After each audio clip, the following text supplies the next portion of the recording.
스가랴서는 구약 성경 1320쪽 정도에 있습니다. 1320쪽, 21쪽 정도에 있고요. 스가랴서 9장 9절을 우리 같이 읽도록 하시겠습니다. 시온에 따라 크게 기뻐할지어다. 예루살렘에 따라 즐거이 부를지어다. 보라, 내 왕이 내게 임하나니 그는 공의로우며 구원을 베풀며 겸손하여서 나귀를 타나니 나귀의 작은 것 곧 나귀 새끼니라. 오늘 이 스가랴서 9장 9절에 있는 본문은 예수께서 예루살렘으로 들어가실 때에 수많은 사람들이 호산나 호산나 하며 부를 때 그때 주님의 모습을 잘 보여주고 있습니다. 곧 나귀의 새끼를 타고 예루살렘으로 들어가시는 그 장면을 말하고 있어요. 여러분, 새끼 나귀를 타는 임금이 세상 어디에 있습니까? 초라해 보입니다. 작습니다. 말도 아닙니다. 새끼 나귀입니다. 덜입니다. 우리가 잘 알고 있는 돈키호테라는 소설이 있죠. 그 돈키호테도 당나귀를 탑니다. 어떤 데는 말도 탔었지요. 돈키호테보다 더한 못한 형편으로 지금 주님이 그동안의 최고의 도시요 성전이라 이루어졌던 예루살렘으로 들어가고 계십니다. 예수께서 새끼 나귀를 타신 이유는 무엇일까요? 속으로 이랬을 겁니다. 나는 너희들이 원하는 왕이 아니다. 너희들이 꿈꾸던 그런 세상의 정치적 지도자가 아니다. 혹시 부드러운 옷을 입는 자라면 그런 자는 왕궁에 있다. 나는 왕궁에 있는 자가 아니다. 나는 너희들을 로마의 압제로부터 해방시켜주는 자. 어떤 경제적 그 상황이 어려운데 그 경제적 상황을 풀어주는 자로 너희들 앞에 서 있는 것이 아니다. 이것을 말씀하시려고 새끼 나귀를 타셨습니다. 사람들의 눈에 보이는 때에는 결코 화려해 보이지 않는 그런 주님의 모습과 주님의 마음을 잘 표현하고 있는 겁니다. 그런데 백성들은 어떻게 생각합니까?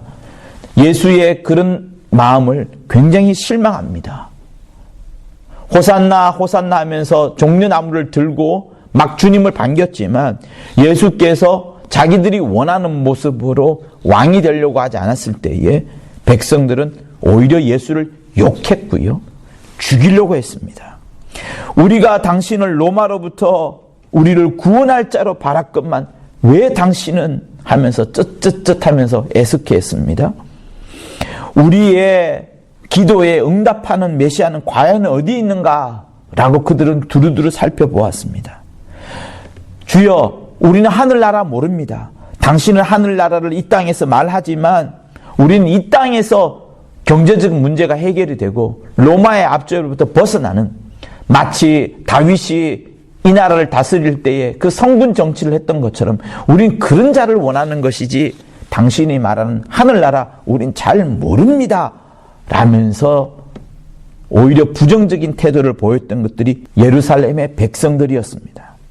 그들은 종려나무를 들고 호산나 호산나 하면서 합창을 했지만 마침내 예루살렘으로 들어오고 난 이후에는 그들은 종려나무가 아니라 십자가를 생각하면서, 종려나무보다는 십자가를 생각하면서 호산나가 아니라 그를 못 박으소서 못 박으소서 하면서 합창이 아니라 함성을 막 지어대는, 고함을 지어대는 그런 것으로 변했던 것이 우리는 잘 알고 있습니다.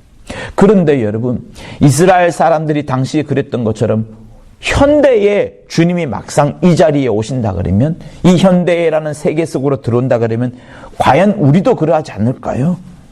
내가 원하고 내가 좋아하는 것을 우리는 기도하고 있습니다. 내가 욕망을 삼고 있는 것을 얻으려고 우리는 수고하고 막 달려가고 있는데, 호산나 다윗의 왕이여 하면서 찬양을 우리는 하고 또 기도를 하지만 사실은 주님이 원하는 뜻과는 정반대되는 세상의 만사 형통을 위해서 우리는 기도하고 있지 않나요? 혹 아니면 세상의 만사 욕망을 위하여서, 세상의 여러 명예를 위하여서 세상이 구하는 바와 똑같은 것을 우리는 구하려고 몸부림을 치면서 살고 있지 않나요? 그렇다면 설령 지금 이 자리에 주 예수께서 오신다 할지라도 우리 역시도 호산나 하면서 합창하는 것이 아니라 차라리 그건 필요 없습니다 라고 분노하는 함성으로 우리 손에 들려져 있던 종려나무를 내팽개치고 십자가를 붙잡으면서 오히려 이곳에 주를 못 박으소서라고 하면서 주님을 저주하지는 않을까요? 저는 그런 생각이 들었습니다. 성도 여러분, 우리가 하나님의 뜻과 반대대로 살아가게 되면 결국에 다시 한번 주님을 못 받게 될 겁니다. 하나님의 뜻과 반대대로 살아가게 되면 다시 교회를 공격할 수밖에 없는 그런 위치에 빠져들게 됩니다. 왜?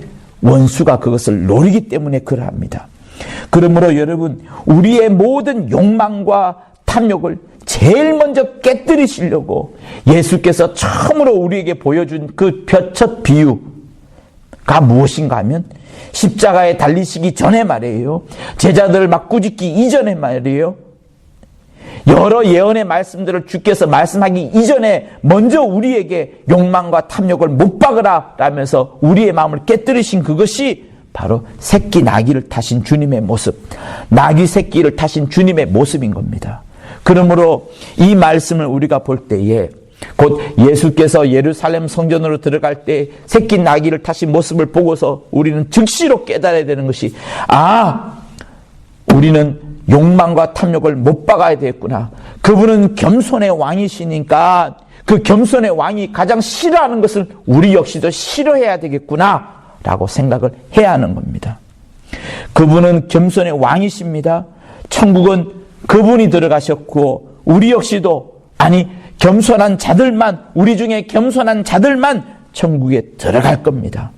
하나님의 나라의 영광이라는 것은요, 가시 고난을 짊어지고 십자가의 죽음이라는 것을 통과해야만 도무지 들어가는 곳이지, 세상의 욕망과 세상의 명예를 추구하면서 들어갈 수 있는 그곳, 가시관의 고난은 팽개쳐버리고 십자가의 죽음은 도무지 몰라 하는, 힘들고 어려운 것은 다 내팽개칠 때에 우리는 하나님의 나라에 능히 들어가기가 어려울 것입니다. 그러므로 성도 여러분, 우리 이 밤에 기도합시다.